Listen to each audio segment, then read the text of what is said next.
السلام علیکم ورحمۃ اللہ وبرکاتہ۔ اعوذ باللہ من الشیطان الرجیم، بسم اللہ الرحمن الرحیم۔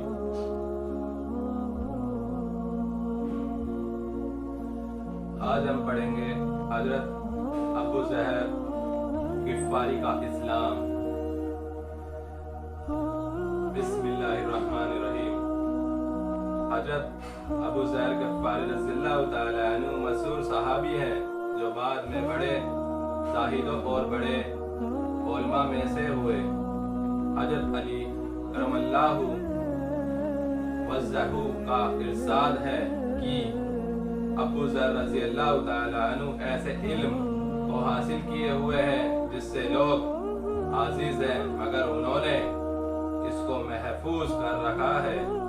جب ان کو حضور اقدس صلی اللہ علیہ وسلم کی نبوت کی پہلی خبر پہنچی تو انہوں نے اپنے بھائی کو حالات کی تکلیف کے واسطے مکہ بھیجا کہ جو شخص یہ دعویٰ کرتا ہے کہ میرے پاس وہ آتی ہے اور آسمان کی خبریں آتی ہے، ان کے حالات معلوم کریں اور اس کے کلام کو غور سے سنیں۔ وہ مکہ مکرمہ آئے اور حالات معلوم کرنے کے بعد اپنے بھائی سے جا کر کہا کہ میں نے ان کو اچھی عادتوں اور عمدہ اخلاق کا حکم کرتے دیکھا، اور ایک ایسا کلام سنو جو نہ شعر ہے نہ کہانیوں کا کلام ہے۔ ابو ذر رضی اللہ تعالی عنہ کی اس مجمل جو اسپٹ نہ ہو بات سے تصفی نہ ہوئی تو خود صاحب نے سفر کیا اور مکہ پہنچے اور سیدھے مسجد حرام میں گئے۔ حضور صلی اللہ علیہ وسلم کو پہچانتے نہیں تھے اور کسی سے پوچھنا مشہد کے خلاف سمجھا۔ شام تک اسی حال میں رہے۔ شام کو حضرت علی کرم اللہ وجہہ نے دیکھا کہ ایک پردیسی مسافر ہے۔ مسافروں کی غریبوں کی پردیسیوں کی خبر گیری، ان کی ضرورتوں کا پورا کرنا ان حضرات کی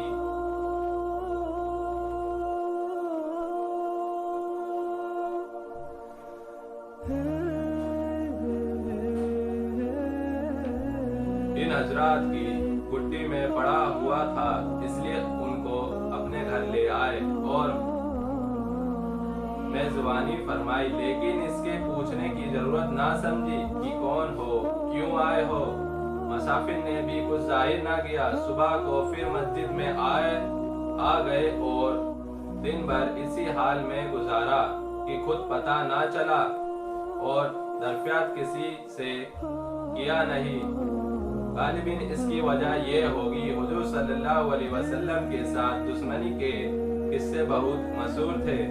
آپ کو اور آپ کے ملنے والوں کو ہر طرح کی تکلیفیں دی جاتی تھی۔ ان کو خیال ہوا ہو کہ صحیح حال معلوم نہیں ہوگا اور بدگمانی کی وجہ سے مفت کی تکلیفیں علیحدہ رہی۔ دوسرے دن شام کو بھی حضرت علی رضی اللہ تعالی عنہ کو خیال ہوا کہ پردیسی مسافر ہے، وہ ظاہر جس غرض کے لیے آیا وہ پوری نہیں ہوئی، اس لیے پھر اپنے گھر لے گئے اور رات کو کھلایا سلایا، مگر پوچھنے کو اس رات کو بھی نوبت نہ آئی۔ تیسری رات کو پھر یہی صورت ہوئی اور حضرت علی رضی اللہ تعالی عنہ نے دریافت کیا کہ تم کس کام سے آئے ہو، کیا غرض ہے؟ تو حضرت ابو ذر رضی اللہ تعالی عنہ نے اول ان کو قسم اور عہد و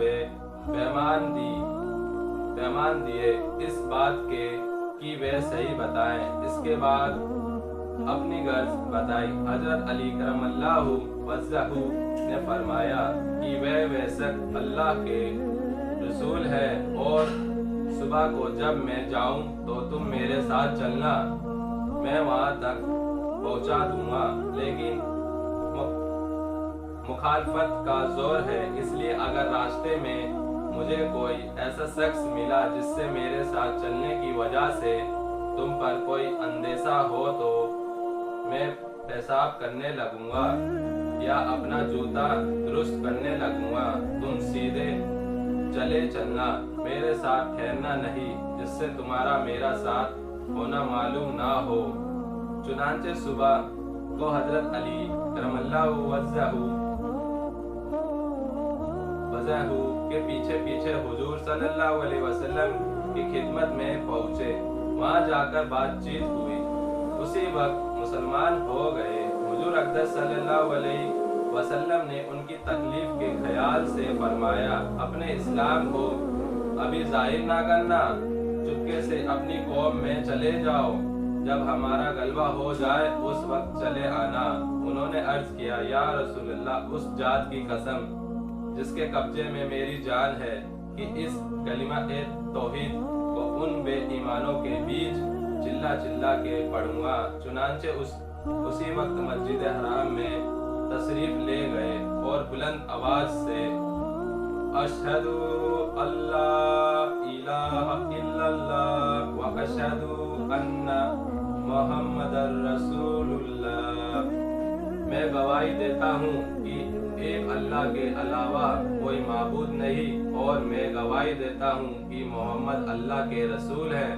پڑھا، پھر کیا تھا، چاروں طرف سے لوگ اٹھے اور اس قدر مارا کہ زخمی کر دیا، مرنے کے قریب ہو گئے۔ حضور صلی اللہ علیہ وسلم کے چچا حضرت عباس، جو اس وقت تک مسلمان بھی نہیں ہوئے تھے، ان کے اوپر بچانے کے لیے لیٹ گئے اور لوگوں سے کہا، کیا ظلم کرتے ہو؟ یہ شخص قبیلہ غفار کا ہے اور یہ قبیلہ ملک شام کے راستے میں پڑتا ہے، تمہاری تجارت بغیر سب ملک شام کے ساتھ ہے، اگر یہ مر گیا تو شام کا آنا جانا بند ہو جائے گا۔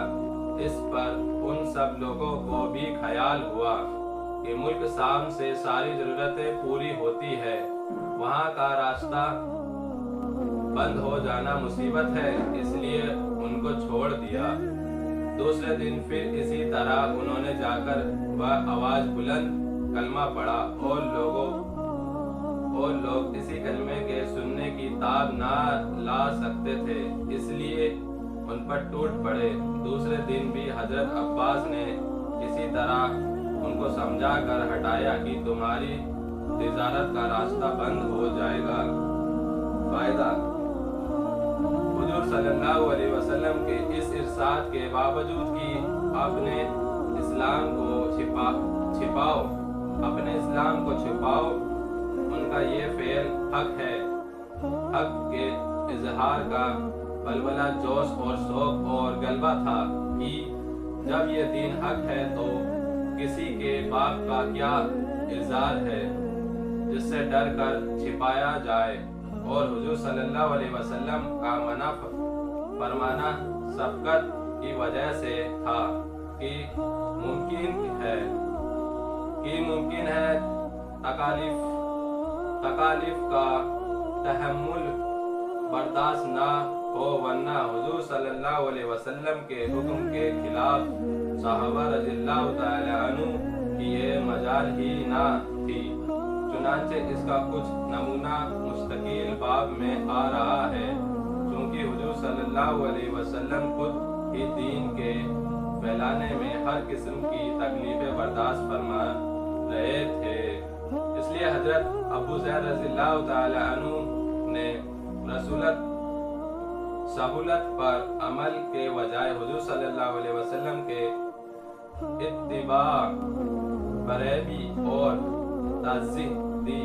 یہی ایک چیز تھی کہ جس کی وجہ سے ہر قسم کی ترقی دینی اور دنیاوی صحابہ کرام رضی اللہ تعالی عنہ کے قدم چوم رہی تھی، اور ہر میدان ان کے قبضے میں تھا کہ جو بھی شخص ایک مرتبہ کلمہ شہادت پڑھ کر اسلام کے جھنڈے کے نیچے آ جاتا، بڑی سے بڑی قوت بھی اس کو روک نہ سکتی تھی، اور نہ بڑے سے بڑا ظلم اس کو دین کی اصاعت سے ہٹا سکتا تھا۔